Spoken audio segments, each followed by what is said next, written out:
We're just still tracking this flight here. It's just gone 7:30 p.m. Australian Eastern Standard Time, and we know that Julian Assange is supposed to land around about this time. We're checking some details from Flight Radar 24. This is their map you're seeing. We're cutting to 2.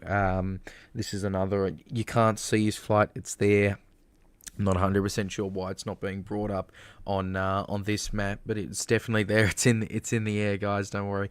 And we'll bring you a clearer feed as soon as possible. As you can understand, Six News does not have any crews on the ground in Canberra at the moment, which is a little bit annoying. But we thank you for, of course, joining this breaking news coverage. I'm Leo Puglisi in Melbourne. With us is Stuart Jeffrey, GovCheck editor, and someone who has been following the Assange case for a while now. I mean, a lot of people have. It's an incredibly interesting saga, whichever way you look at it.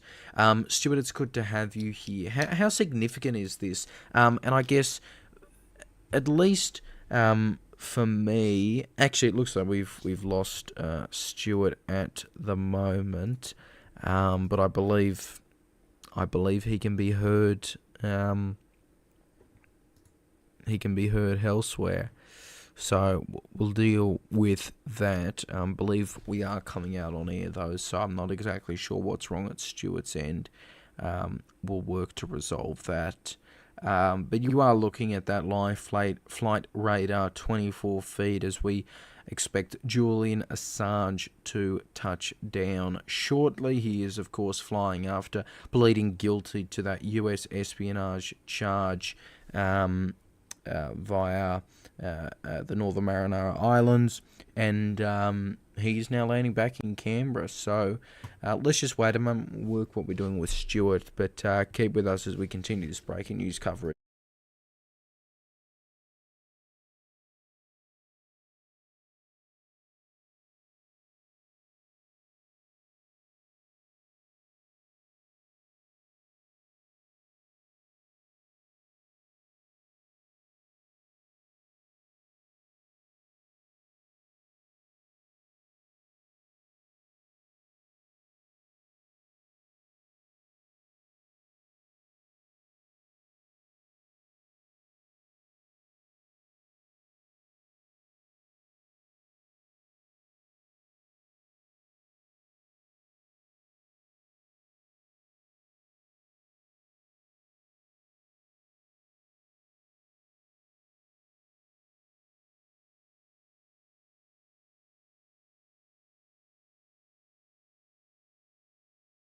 It's looking like we've got Stuart back with us, our GovCheck editor, Stuart Jeffrey. Stuart, always good to chat. Look, as I said before, but this Julian Assange thing, I mean, you've followed it for a while. It is a fascinating thing to look at, whichever way you see it. And I don't think many people expected it was yesterday morning to wake up to this news that he had done this plea deal and would essentially be a free man, and he is now, in that he pleaded guilty and he was sentenced to time served, and he served that time in London's Belmarsh prison. What do you think is going to happen once he gets to Canberra? Because we are hearing, and we think we've lost Stuart again. It's because I'm doing the intros too long. I think that's it. I've got to shut up. But we got Stuart Jeffrey. Oh, yeah, you can hear us on the stream. I'm hearing, but that would be a pain because there is a delay. All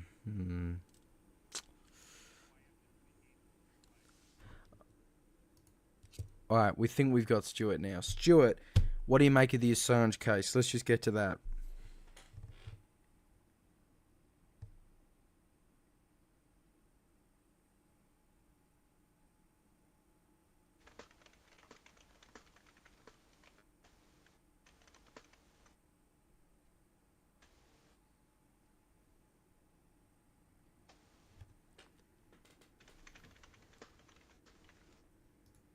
Yeah, it's just bizarre. He seems to still be losing us. Definitely, I think, big for me, seeing the fact that he's been given time served for time spent in the UK in prison rather than being in the US. To me, it seems like a good compromise for everyone involved. The US still gets the prosecution against him. He gets to go home effectively free. So I think it was worked out in the end for all parties involved pretty well. And I And there's that delay because he's realising that I interjected there after leaving him silent for a moment. There's clearly a delay. Stuart, if you're listening on the stream, we've cut your mic on air while we figure this out. This is just fantastic. This is Peak 6 News. We're just trying to figure out what exactly is going on with Assange here, though, and as we said before, right, we're just trying to monitor this as best we can. As I'm sure you can understand, we have only so many feeds, and I think Stuart can hear us now on air. We're going to try it one more time. Stuart Jeffrey, your thoughts on the Assange case and where this goes from now? All right, I think you can hear me finally. It wouldn't be a 6 News stream without technology problems. It always has. It's always that way. Definitely, like for me again, that's what I was trying to say earlier. I think it's very big that he's been given time served, time spent in the UK prison rather than being in the US. It definitely seems like a good deal for all parties involved. The US get the prosecution against him. He gets that conviction, which is what the US wanted, but he also goes free. I mean, it's been over a decade ongoing now between being in the embassy and then being in prison in the UK. I know there are a lot of health concerns towards the end of it, so this is definitely good for Assange in that aspect as well. I reckon when he comes home, which will be any moment now, it'll be kind of like the press will be all over him. It would be like almost like a mini celebrity moment. The question is, how long will that last for? And that's what we don't know. But definitely, I think this will be the news headlines for the next week. We'll be dealing with the backlash from this, or dealing with the after effects of it. The question also will come up as to why and how this deal exactly happened. Because last we heard, the concern raised in court was, well, still relying on the First Amendment, discrimination on that. Will it apply to him because he's a non-citizen and a non-resident? And the other question is being with the death penalty in the US government. Last we heard, so they're not going to apply the death penalty, but they're still pushing charges. They've only got him on one charge now. As I said, it works for everyone. But the question is then going to come out, what exactly pushed the US to make this decision? Did it come down to, did they change their mind on their own, or did it come down to influence from, say, Australia politicians? Or I reckon we're going to see in the next couple of days, hopefully, coming out why the US came to reach this compromise, came to reach this plea deal, and what convinced them to change their mind. Yeah, absolutely. And I mean, what do you make of the speed of how this has gone? I mean, I don't think many people expected to wake up yesterday morning and learn this news. And obviously, he was pleading guilty less than 12 hours ago. I know obviously there's a it seems, I mean, it is obviously, he's in a US territory that's relatively close to Australia, but seems he's definitely wanting to get back here as soon as possible, and understandably leave the UK as soon as possible, and in effect US territory as well. I mean, I've already written the next Commonwealth knowledge for next weekend, and I mentioned his ongoing trial, and they're going to change that draft. So yeah, that's what the turnaround was. Last we heard is that he was going to get a trial. The UK Court of Appeal had said, "Yep, we'll hear the appeal. The appeal will be on these grounds, and we'll hear it." We don't know. We didn't have a final date. It was around the middle. It was going to be around winter our time this year, and this has happened before that deadline for the trial rolled around. So I don't know whether the court hearing, at least being willing to give leave to hear the appeal, was what made the US turn around.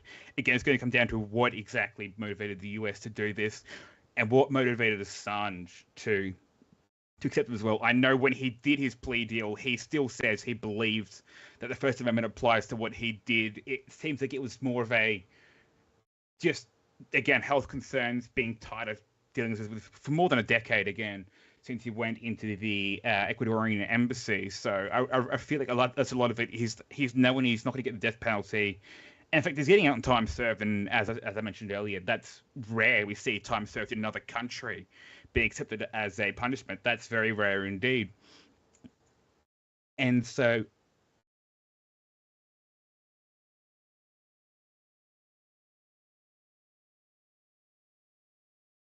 yes, I'm still here. Did I lose you for a second? I guess, yeah. I keep saying it, but I want to know what made the US government change their mind. And of course, Kevin Rudd's involvement here is very important as well. And of course, he's been accompanying Assange. Now, I think you met him in Saipan before the district court to have that hearing there. And of course, the fact that it was a district court was actually at the request of Julian Assange to have it heard at a court in US territory that was near Australia, which is why it's a brief moment of spotlight for the US for the Saipan there. You know, they don't usually get this media attention. Having him there briefly is yeah. I know they big, loved it. It was a big day for local journalists. Hey, I don't want to interrupt, but I was just going to say we can confirm Julian Assange has indeed just landed in Canberra. He is now in Australia. He's been over Australian land for a while at this point, but he has touched down in Canberra, and we're working to get some feeds up there. As I'm sure you can all understand, we are working with some limited resources. We know WikiLeaks will be holding a press conference at about 9 p.m. or 9:15 Eastern Standard. We will bring that to you live here on 6 News when it occurs. I don't think it's been explicitly stated whether Assange is speaking or not. I would suspect that he is. Hey, while Stuart works out why his stuff is cutting off again, we just want to get some more details on, I guess, the overall situation here. On yesterday, the 25th of June, Assange reached a plea deal with the US Justice Department to avoid jail time, and he was released from London's Belmarsh prison, where he's obviously spent a number of years there. Earlier today, he appeared in court in the US territory of Northern Mariana Islands. He pled guilty to a US espionage charge. At that point, he was accompanied by Australian High Commissioner to the UK, Stephen Smith, and Australian Ambassador to the US, former Prime Minister Kevin Rudd. Now, that was happening, as we said before, less than 12 hours ago, so things have moved relatively fast here. And again, it was only yesterday morning when we found out that he had actually reached this plea deal, which again speaks to the significance of just how fast this whole process has gone in the past 24 to 48 hours. Now, at the time, federal government spokesperson said, quote, "We are aware Australian citizen Mr. Julian Assange has legal proceedings scheduled in the United States. Given those proceedings are ongoing, it is not appropriate to provide further comment. The Australian government continues to provide consular assistance to Mr. Assange. Prime Minister Albanese has been clear Mr. Assange's case has dragged on for too long, and there is nothing to be gained by his continued incarceration." And that was the government speaking yesterday. I think we've got a clip of Albanese, which we'll bring up for you in a moment as well. And the Prime Minister was speaking, I think, yesterday in question time. He was asked a question by independent MP Monique Ryan, and Monique Ryan was in Washington relatively recently, where she was talking about this. I think she was with Marjorie Taylor Greene on that trip, which is a unique matchup, to say the least. But a lot of people are united on the Assange thing. Speaking of Adam Bandt, the Greens leader, he says, quote, "Julian Assange will finally be free. While great news, has been over a decade of his life wasted by US overreach. Journalism is not a crime. Pursuing Assange was anti-democratic, anti-press freedom, and the charges should have been dropped." That was Adam Bandt reacting to the news yesterday morning. I think we've got some other grabs, which I think we'll be able to bring up as well, if we can just figure that one out. Because, again, a lot of people across the political spectrum have been reacting to this and have been supportive of Assange for a while. It's Actually, nothing really new there. There it is. Yeah, it was Malcolm Roberts, One Nation senator.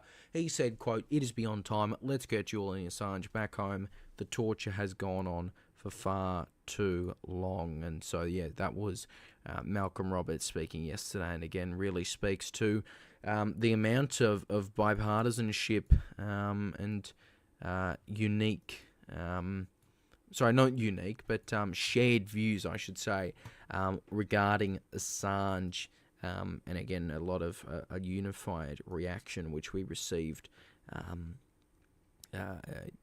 yesterday morning and throughout the day, and actually for quite a while, to be honest.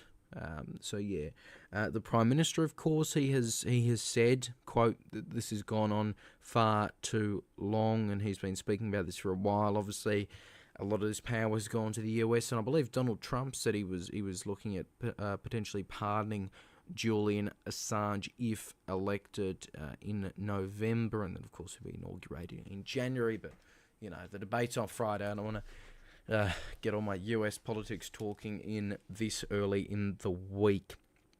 But that was, of course, what Donald Trump said. Interesting, though, his vice president has come out sharply against Assange. Mike Pence was speaking on that on Twitter yesterday. We have that clip of Anthony Albanese now. Let's just have a look at what he said yesterday in Parliament when asked by Monique Ryan about Julian Assange. While this is a welcome development, we recognise that these proceedings are crucial and they're delicate. Given these proceedings are ongoing, it isn't appropriate to provide further detailed comment. I will say, though, that the Australian Government has continued to provide consular assistance to Mr Assange through the UK High Commissioner, Stephen Smith, who travelled with Mr Assange when he left the United Kingdom, and US Ambassador Kevin Rudd, who is also providing important assistance. I've been very clear as both the Labor leader in opposition, but also as Prime Minister, that regardless of the views that people have about Mr Assange's activities, the case has dragged on for too long. Yeah. There's nothing to be gained by his continued incarceration, and we want him brought home to Australia. And we have engaged and advocated Australia's interests using all appropriate channels to support a positive outcome, and I've done that since very early on in my Prime Ministership.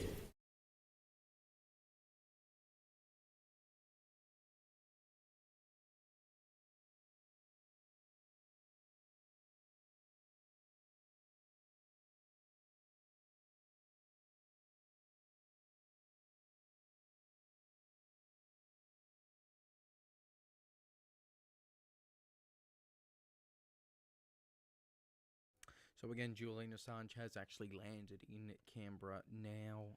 You're looking at Flight Radar 24 there, who have been going over and checking all this. We're just trying to get Stuart Jeffrey back with us. Oh, why is things like this? Why is it like this? Let's try and get him back on, eh?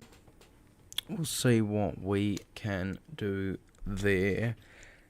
But we don't have a flight radar at this point. His audio shouldn't be on, but if Stuart can just give me a bit of acknowledgement whether he can hear me or not. I don't think he can. That's annoying. Well... Can Stuart hear me? I don't think he can. Nevertheless, we'll keep figuring this out, and we'll keep our coverage going here. But it is interesting, again, seeing how things are unfolding here. And look, we're getting for some new developments soon. There's only so much we can talk about at a certain point, as I'm sure we can all understand.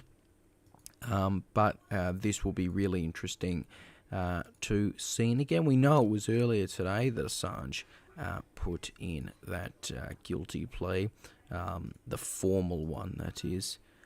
And so that's what we know at this point. I think, obviously, we'll keep our coverage going. And as we mentioned before, WikiLeaks is due to hold a press conference at about 9-ish. If Stuart can hear us now, we'll bring him back into the coverage. Stuart, just fire off. And he's lost us. Incredible stuff. Don't blame him. It's Six News. This is, it's kind of that's how things go around here. Oh.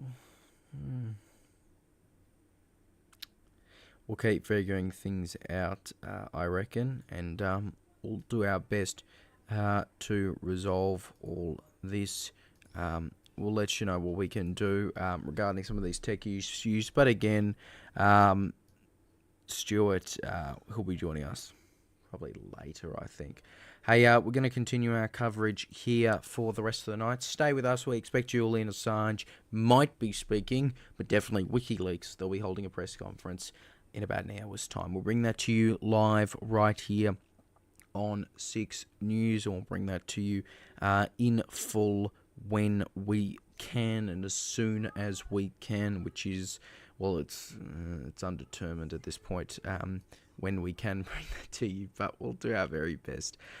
Stay with us, of course, here on 6 News. You are watching special coverage as we continue our coverage of what is going on with Julian Assange, who has just landed in Canberra as he returns from the US territory of Northern Mariana Islands after spending years in London's Belmarsh prison. Stay with us here on 6 News. You are continuing to watch our coverage, and well, hopefully we'll be back as soon as we can.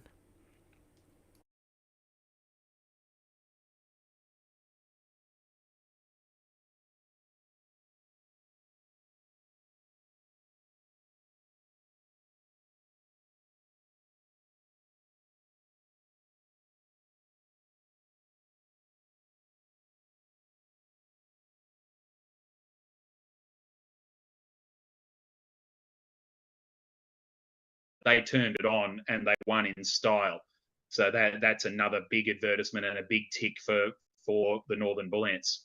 Yeah, I think it was last year as well, and maybe the year before as well. I think Bullets played Richmond and Collingwood in Channel 7 games, lost both of those. They weren't, particularly good. But you're right, it was a fantastic advertisement for the for the club, and again, good to see Sam Gilbert out there just as some leadership. Just finally, obviously, we're as I said, halfway through the season now. We've got the finals. The final game fixture releases, which is always good. Will be interesting to see, where clubs go in terms of, home ground advantages and things like that. I know the Bullens have a great home run towards the end of the season. But yeah, what do you make of the clubs that are kind of, we've talked about Gold Coast, we've talked about Frankston, but the ones who are really teetering? Sandringham has obviously come and done some pretty amazing things there past 2 games, that come from behind against Frankston, and then the draw the other day. Sydney has been going all right, especially compared to last year. Brisbane and Richmond obviously up there, and Williamstown and Box Hill. I mean, again, they're always up there, right? So how do you see the remaining 10 or so games playing out? Richmond, and we've already spoken about Frankston. Richmond is the other big story of the year. They have been destroyed by injuries completely. Everyone in the national media talks about their 5 ACLs. There's actually 8. Well, there's 3 VFL listed players who are out with ACL injuries as well, suffered this year, and yet they keep winning. 6-4, sitting 9th on the ladder, doing a wonderful job. You're just waiting week to week for them to hit a tipping point and fall over, and they just don't. And that's a huge credit to them, their coach Steve Morris, and the entire list that's keeping going. One of those 8 is their VFL captain, Lockie Street, their heart and soul of the VFL team for the last 3 or 4 years. So for them to keep going is an amazing effort. I'm looking at the top 10 teams as it stands. The ones that are outside, probably need a fair bit to go right now. I'm not going to say that it's locked away, but Frankston sitting outside. They've got a draw coming home with teams below them. Sydney is half a game out of the top 10 right now. They've got a bye this week, I think. They've just had a bye, and then they've got a trip to Brisbane to play the Lions in their next game, which is going to be a massive test. So they will probably have to pinch a result away from home against a good team. Actually, it's Footscray away this week, and then Brisbane away coming up, and they've also got an away game against Sandringham in a few weeks' time. So they're going to need to win at least one of those, I think, to stay in contention. North Melbourne is good enough. They've just come off a 6-match losing streak. Port Melbourne is definitely good enough if they